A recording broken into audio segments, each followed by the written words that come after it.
حضرت ابوبکر رضی اللہ تعالیٰ پہ اللہ کا ڈر ہے۔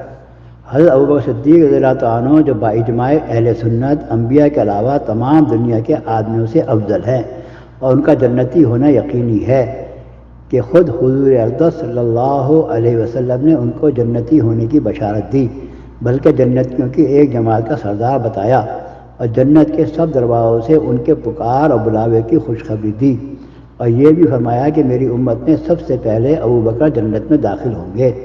ان سب کے باوجود فرمایا کرتے کہ کاش میں کوئی درخت ہوتا جو کاٹ دیا جاتا، کبھی فرماتے کاش میں کوئی گھاس ہوتا کہ جانور اس کو کھا لیتے، کبھی فرماتے کاش میں کسی مومن کے بدن کا بال ہوتا۔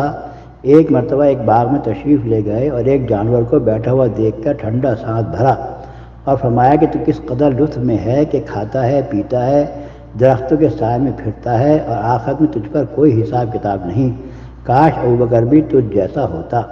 ربیعہ اسلمی رضی اللہ تعالیٰ کہتے ہیں کہ ایک مرتبہ کسی بات پر مجھ میں اور حضرت ابوبکر صدیق رضی اللہ تعالیٰ عنہ میں کچھ بات بڑھ گئی اور انہوں نے مجھے کوئی سخت لفظ کہہ دیا جو مجھے ناگوار گزرا۔ فوراً ان کو خیال ہوا، مجھ سے فرمایا کہ تو بھی مجھے کہہ دے تاکہ بدلہ ہو جائے۔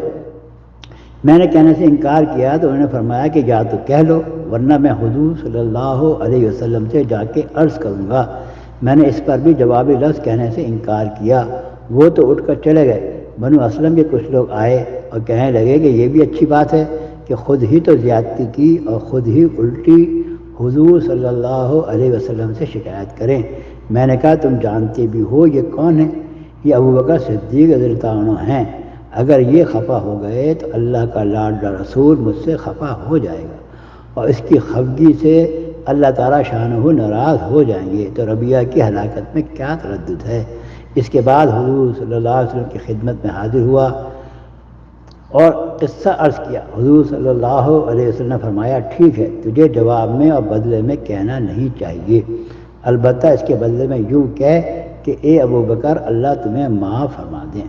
فائدہ یہ ہے اللہ کا خوف کہ ایک معمولی سے کلمے میں حضرت ابوبکر صدیق رضی اللہ تعالیٰ عنہ کو بدلے کا اس قدر فکر اور اہتمام ہوا کہ اول خود درخواست کی، پھر حضور صلی اللہ علیہ وسلم کے واسطے سے اس کا ارادہ فرمایا کہ ربیعہ بدلہ لے لیں۔ آج ہم سینکڑوں باتیں ایک دوسرے کو کہہ دیتے ہیں، اس کا خیال بھی نہیں ہوتا کہ اس کا آخرت میں بدلہ بھی لیا جائے گا یا حساب کتاب بھی ہوگا۔